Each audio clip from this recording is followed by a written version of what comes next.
Okay, welcome everyone. We are back again for the sixth time in this series now. This will be recorded as per all the others and it will be on YouTube tomorrow. So do look out for that link. If you have questions, you can ask myself and David at any time. David will be sharing his screen shortly, but I'll monitor those. So just ask them anytime and we'll make sure they are answered before the end. And then in terms of the topic for this episode, we're looking at threats and countermeasure prioritization. And this is going to be led by David Doughty, who is our global post-sales solution architects team lead. David has been here for many years now and supports our existing customers to get the most out of their investment with us, essentially, whether that be guidance, training, customizations, and so on. So several of you watching might already recognize David. You've probably been on calls with him already. Our agenda is very short because we like to get to the point, which is how you can use filters, specific views, and more to get a greater focus and clarity on where to start, and then reduce the overall risk of your threat model. If you've got a particularly complex architecture, you're probably quite familiar with the fact you can get not maybe just tens, but hundreds of outputs in terms of threats and countermeasures. And then that can seem a bit overwhelming in terms of where to start. So we're hoping to give you a bit more clarity on that today. And that is it from me. So I will hand over to you now, David, and then you can provide some further guidance and reassurance for all the ways we can make mitigation feel a lot easier, hopefully. All right. Thanks, Claire. Good afternoon, good evening, good morning, wherever you happen to be, and for anybody who might be watching this on replay. As Claire highlighted, my name's Dave Doughty. I'm a solutions architect here at IriusRisk. And I think her introduction was a polite way of saying that I'm old, having been around for a while. Threats, countermeasure, and countermeasure prioritization. So what levers can we pull to accelerate our threat modeling? How can we make it a little less daunting, a little more automatic, and a little faster? So you're all familiar with, hopefully you're all familiar with the four-question framework by Adam Shostak. Quick high-level overview, 4 questions. What are we working on? So how do we understand the system or service that we're threat modeling? We use a data flow diagram, and that then feeds into consuming the security content that we deliver in the platform, and that allows us to automatically identify and answer questions 2, what can go wrong? And question 3, what are we going to do about it? So what threats exist and what mitigations have we got that can be used to reduce those risks as identified? And then we can answer the final question, did we do a good job? Because once we've prioritized and decided which controls, countermeasures have to be delivered, we can get feedback from our issue tracking tools to give us a real-time update of progress, risk reduction, and so forth. So threat model becomes a living document. We love those words. So without further ado, let's have a look at what we can do in the platform. So as I've just kind of elaborated, we use a data flow diagram in IriusRisk to represent the system or service. So I've got something that's relatively simple. I've got several iterations of this to demonstrate or show how the various levers that I'm going to talk about can actually be applied. Before we go too far forward, simple 3-tier architecture connected to an external SaaS provider. So there's going to be multiple instances of this diagram as we go through. It's just a simple diagram, no annotation, no data flow content. But as we know, when we build a threat model with IriusRisk, it takes a matter of minutes, if not seconds, compared to days and weeks. And out of it, we get our feedback. We get our threats, and we get our countermeasures, the mitigations for those threats. So where do I go from here? How do I decide what's the best way forward to prioritize the remediation? Who has to do it? What skills are required? Well, typically, skills require a good degree of understanding of security, of IT, OT, whatever systems we're working with, to be able to interpret the information, to understand how these threats apply to our project, and how those controls can be applied, which ones are valid, which ones are not valid. So it requires some degree of expertise to progress prioritizing our controls by default. So how would we go about this? So typically we get our threat model, we've got our threats. We want to be able to review each threat. So we want to go through, if we're doing this manually, we go through each of the threats. We'll ignore the third-party service for the moment. So we go through each of the threats, we'd look at it, we'd understand the details associated with it. What's the impact? What are the attack scenarios? What are the attack vectors? We'd make a determination, is this something that is applicable to this project? So we can decide whether we're actually going to do anything about it or not. So we can say it's not applicable. We can accept the risk. So much as we'd like to, we're never going to fix everything. So we could just accept it and live with this particular risk if necessary. Given it's high risk, probably not, but maybe some lower level risk we would treat in that fashion. And then we can start looking at the controls that are associated with it. So if we're going to fix it, what are we going to do about it? So we can look at the controls, the countermeasures, and decide which one, if not all, are appropriate based on the level of effort required to deliver it. Again, some may take more effort than others. Some may return more bang for the buck. In this case, we have two controls which offer 50% mitigation. So, as you can see, this isn't a particularly efficient use of our time. We spend a lot of time just understanding what the threats are, understanding what the controls are, and then making an intelligent decision about which ones we actually do. And given that this is a relatively small model, we've got 35 threats to process and 40 countermeasures. So it's going to take us some time to do that. So as I say, not a particularly efficient use of perhaps a security team's time. So we need to find other ways to accelerate this prioritization. In a lot of organizations, security champions programs are very common. They allow us to socialize that security knowledge across a broader audience. So we're no longer dependent on a particular security experts to do all of our threat modeling, which at the end of the day is not really going to scale in a large organization.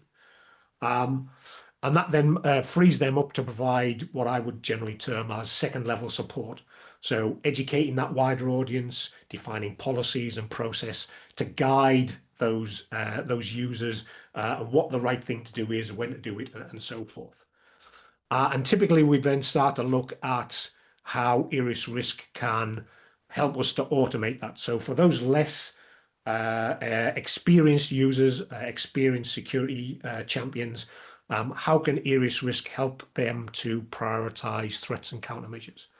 So initially, certainly for a new model, we'd want to be able to look at filtering the information. So in this case, not a huge amount of data, but for a more complex system, there could be many more threats and countermeasures to review. So we'd want to look at reducing the surface, the information that we're going to look at. So looking at current risk, it would be a good way to make that initial filtering. So looking at the high and critical issues. So the things that are going to cause us the most pain if we go live with them things. So lower level threats, perhaps we can live with. So we can process these in a similar fashion. We go through each of the threats and we decide which ones were relevant or which ones we were really going to implement when. And we can do this in an iterative fashion, as with many things. So we could focus, depending on who we are and what we do, we could focus in on a particular component. So maybe if we own the web UI, we can just focus in on that. That's our responsibility. That's my team's part of the project. So we can just very, very much easily more focus in on those things and go from there. And there's a bunch of other filters, as you can see from the UI, all the way down to advanced filtering that allows us to look at stride or MITRE as a way of filtering the output, depending on what we need to process from a business point of view. And these things work whether we're starting a new project or whether we're halfway through delivering a project, or if we're coming towards the end and we still have residual risk that we want to deal with. So just reset that. So another way to look at it is if we've completed our threat model. So if we've gone through the effort of building the threat model, same model, different project, we've done all the things that we need to do. All of the controls have been, or the majority of the controls have been delivered. We've got to a place where we're happy with the risk profile. We've mitigated a lot of things. What happens if we come along and we want to make a change? So making a change in IriusRisk fairly straightforward. We just add in some new components. So I'm going to put in just a simple one, a browser for the moment. And let's put in an admin interface. So we've done our project. We've made some changes. These are the new features, new functions for the project that we're gonna deliver, and we're building a threat model for it. So how do I focus into those? So again, we can use the filtering. So we've still got the entire threat model. So how do I look at the things that have just been added in? So we can filter down on risk mitigation and look at the unmitigated threats. So this brings up not only the residual risk that we had from our initial release, but the new things we've added in, the browser, the admin interface, and again, we can focus in on those using other filters as we need to, but just another option that we have for the for using this in a manual fashion, so to speak. So, but we still need to determine that the threats are acceptable or not, and then we decide what the remediation activities are. So as we become ever more governed by regulatory requirements, compliance with standards, global standards like OWASP or NIST, or things like GDPR, or even regional standards, depending on where we're deploying our services, can help us to accelerate our threat modeling practice. So if I go back to my initial project, so if we know what standards we have to apply, then we can very quickly start to identify which controls, which countermeasures have to be delivered to bring us into compliance. So if we need to be compliant with something like NIST 853, then we can very quickly identify those controls in the threat model to bring us into compliance, require those controls, and that essentially saves me having to review each one of those individually and the threats associated with.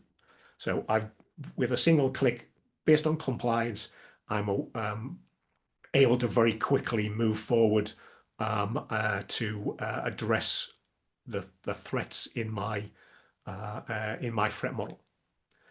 So it's all well and good. This still requires me to interact with the UI. I still make it's still possible for me to make a mistake. I could pick the wrong standard through the UI.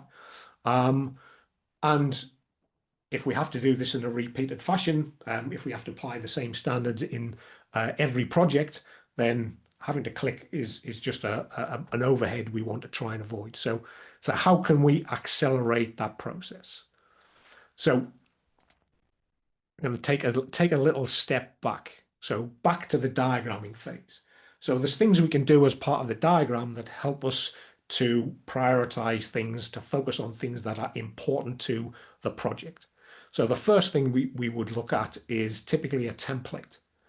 So templates are not applicable for everybody, but generally they're a good way to create a pattern that allows a project to start very quickly. So if you rather than having to build a diagram from scratch, the template gives you that step forward. I appreciate this is a relatively simple diagram anyway. But a template in IriusRisk is just another threat model.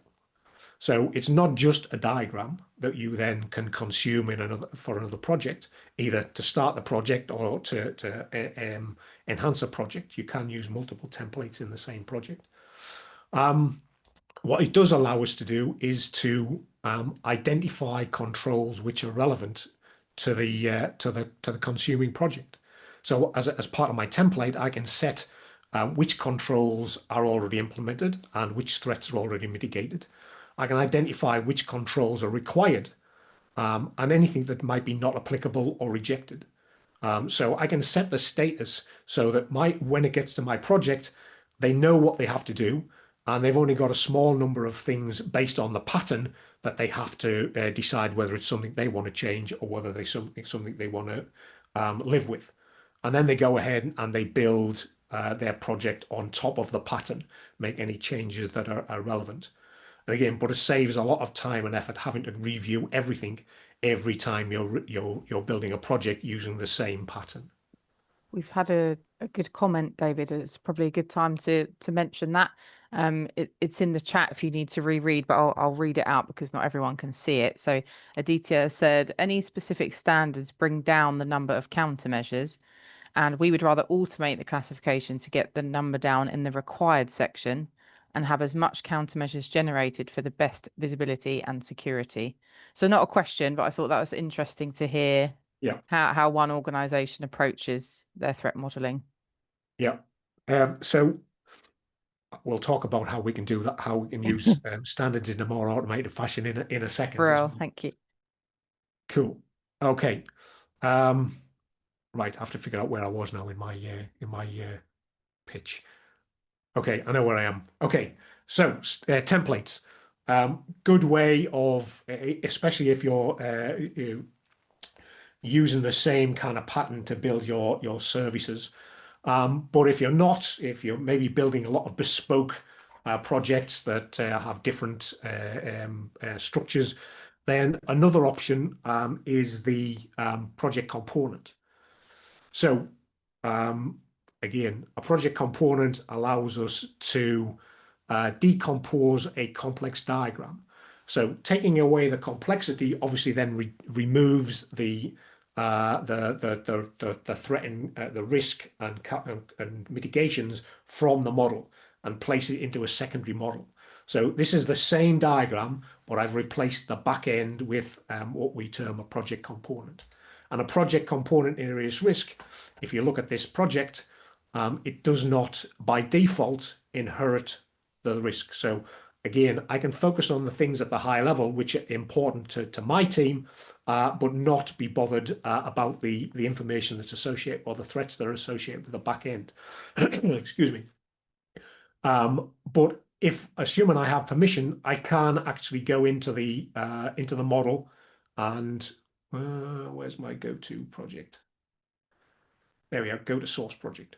And that takes me to the project, which is the threat model associated with that back-end component. So again, hopefully you can put the two together and you see that's the same model. But this is managed completely separately by a separate team. This could be a reusable component that's used in multiple places. So we wouldn't want to necessarily deploy the same components in multiple projects because we'd have to go through and manually mitigate all of those threats independently. We can have a separate model, create a project component, and then reuse that to show the dependencies or interdependencies in other projects. Again, helping us to focus in on the things that are important for our project, not everybody else's projects, which I think is quite a useful thing. And there's got some interesting options that are going to be deployed in the near future regarding project components. So look out for product releases in the short term. For templates, if I can ask you a quick question, Yeah. if somebody does create one because there's a architecture they need to reuse, is that visible for just that user, or will it be like for everybody?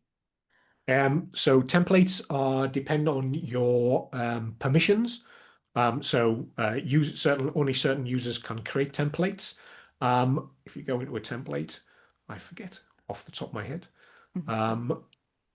But generally, the visibility of your template is global off the top of my head.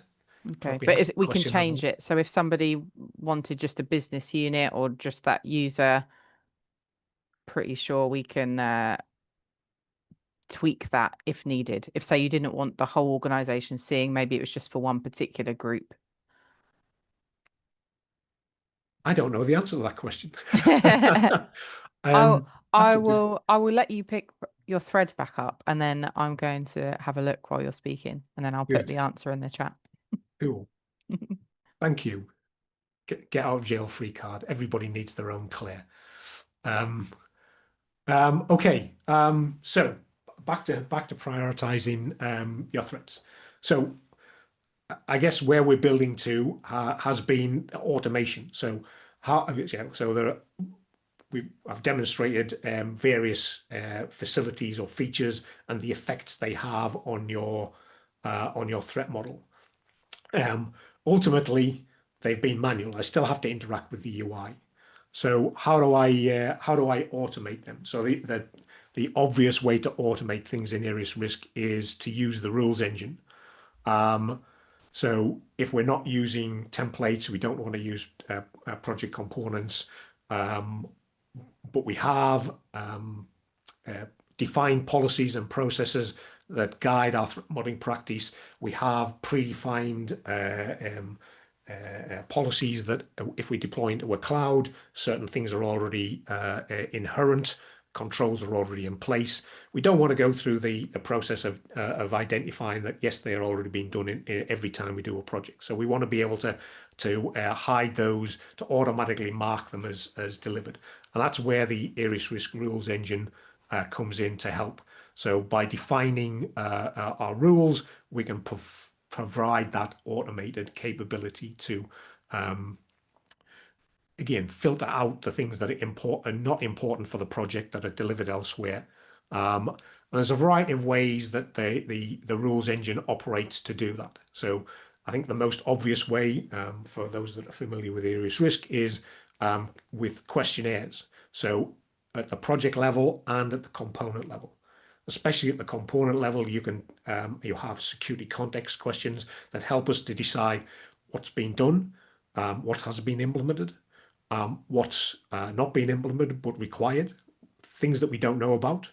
We obviously, if we don't know, we don't know, things that aren't applicable. So again, as we're building up the diagram, we can also build up the prioritization, understanding what's being done or not in the project. Again, as using the rules, we can understand perhaps where the project is being deployed. So what regulatory requirements need to be met based on the deployment model. So where's it being deployed? Is it being deployed into Europe? Are we working with EU citizen data? Do we have to apply certain benchmarks or frameworks like NIST or OWASP? So if those are applicable to our project, if it's an individual requirement on a project or something that's global, we can use the rules and or questionnaires to apply that. And also our rules, for those who are not familiar, we can trigger on conditions in the data flows.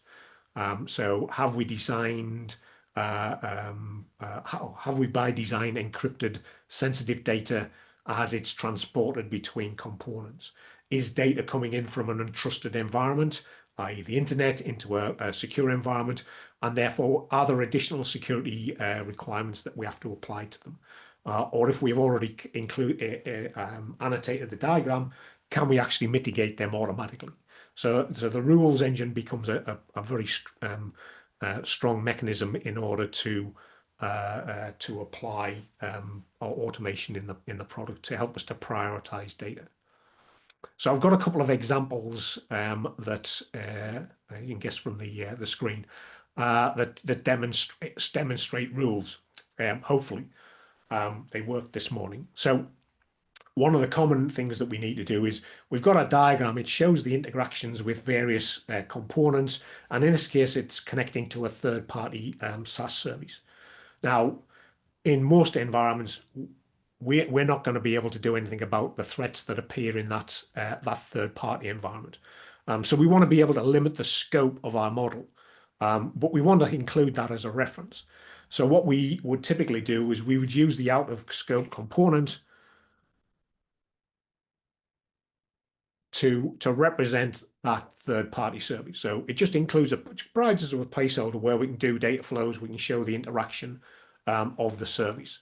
Now, if it was if it was more, excuse me, if there was more than one component, then what we would do, we would drag and drop those components. I will just use the one just for peace of mind, into the outer scope. And then we have a rule which will identify that we have an outer scope, and anything within it we can essentially ignore. We essentially mark the controls as, or the threats as, not applicable. So I like to make my diagrams pretty, so we can actually go ahead and we can say, well, there's no fill, and my line is a dotted line. So a little bit easier to identify. It's not really a component we're interested in. And then we go ahead and update the model. And what that's going to do, based on me having a rule in the platform, is it's going to mark my SaaS provider controls as out of scope. So as you can see, my third-party service goes under the out of scope component, still showing the use cases, and we're still showing that threats exist. But there's no threats there. That's because the rule has marked them all as not applicable.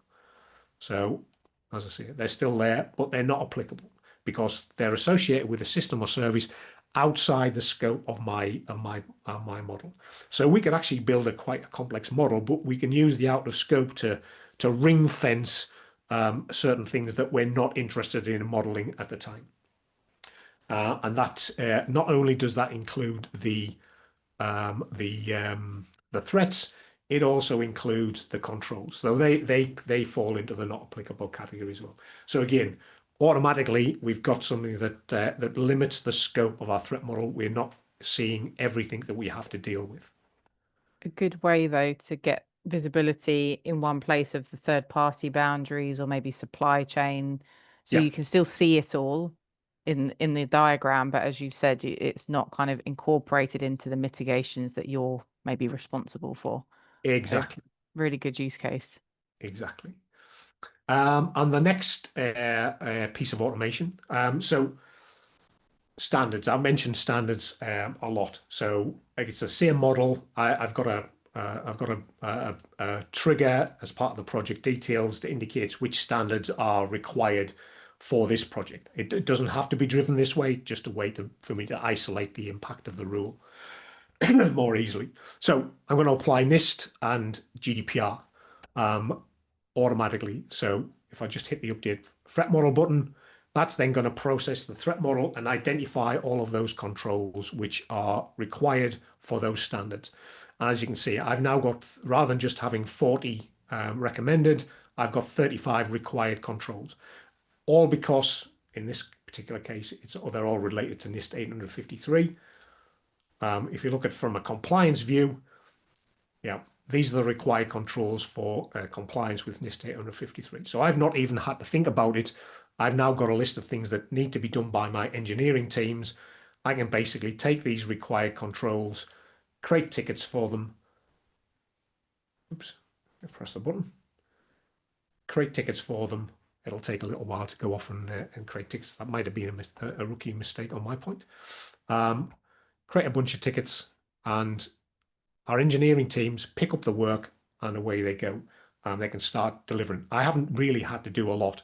And essentially, we're starting to move towards a no or a zero touch threat modeling process by using the rules to deliver that information automatically. So,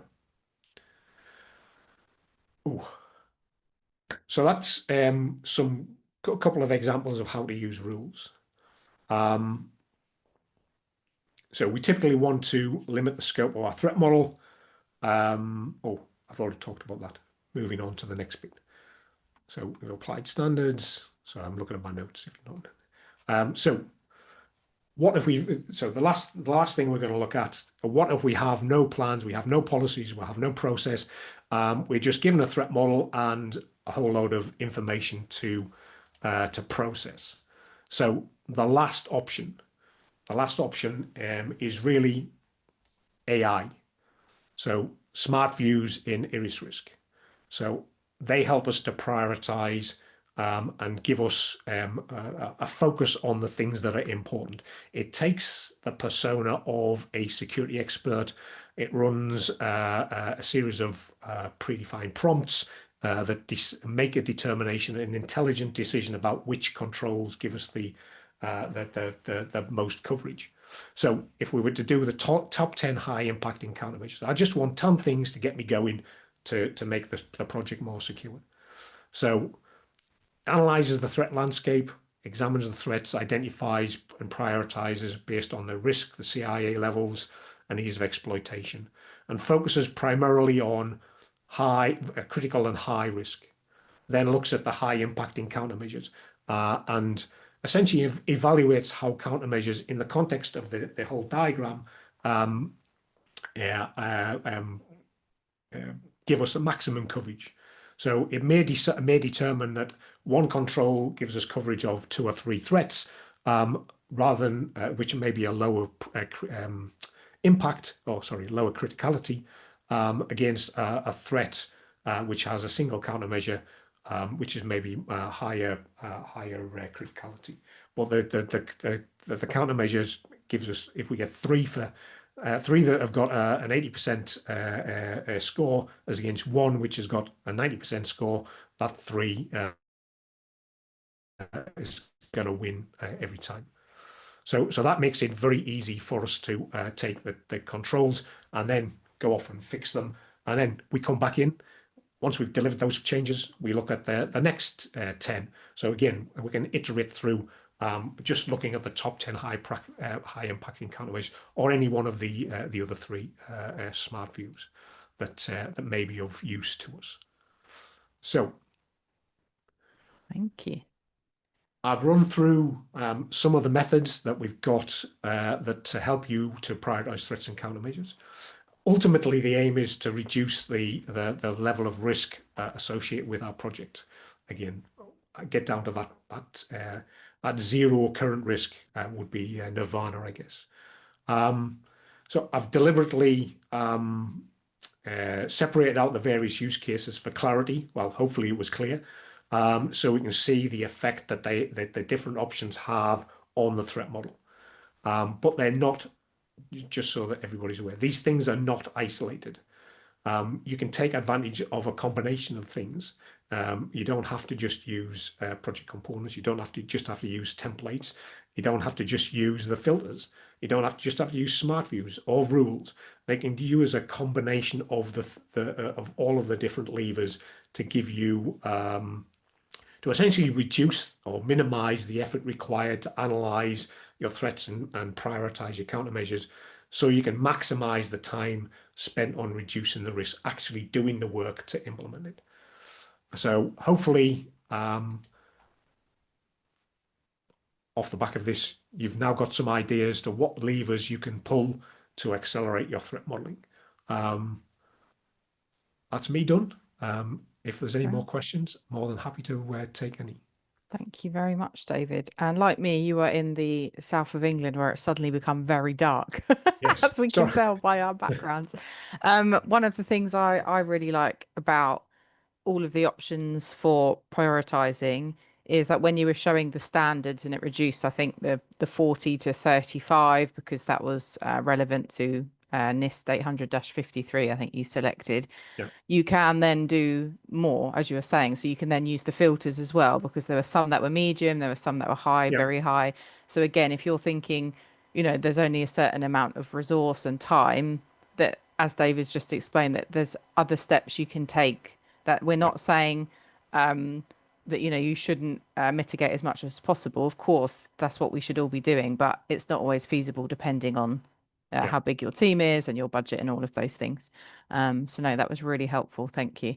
And actually the smart views, I was going to say one thing on there when you were looking at the top 10 countermeasures, that's also a rolling view if you want it to be. So once you've mitigated those, you can refresh that list, and it will, if you've just mitigated 2, then the next 2 will appear. So you can continuously be iterating and mitigating, which is really great.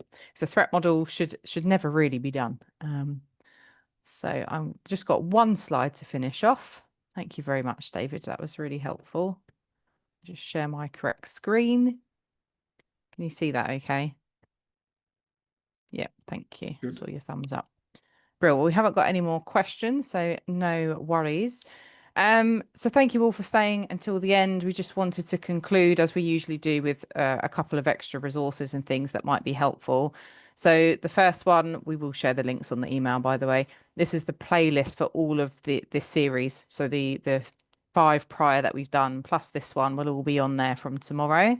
And then the final one of the year is about questionnaires, which lends itself quite nicely because David was touching on that, you know, there's more you can do. Like, for example, with templates, you can use questionnaires to then kind of change the rules of who can see it, because we got the answer, David, for templates. Once it's created, everybody, all users can see.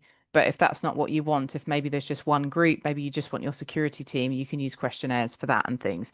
So that will be covered next month. That's in December. And then if that's still not enough for you, we've got the final webinar of 2025, where we'll be looking at the roadmap for the start of next year. And because you're already users of IriusRisk, that will probably be very helpful for you to see and to plan for your own strategies for 2026. And that will be from our VP of Product as well. So that's a wrap. Thank you for parting with your wisdom, David. Thanks for all of you for sparing your time. Keep building products securely, and we'll see you on the next one. Thank you very much. Cheerio.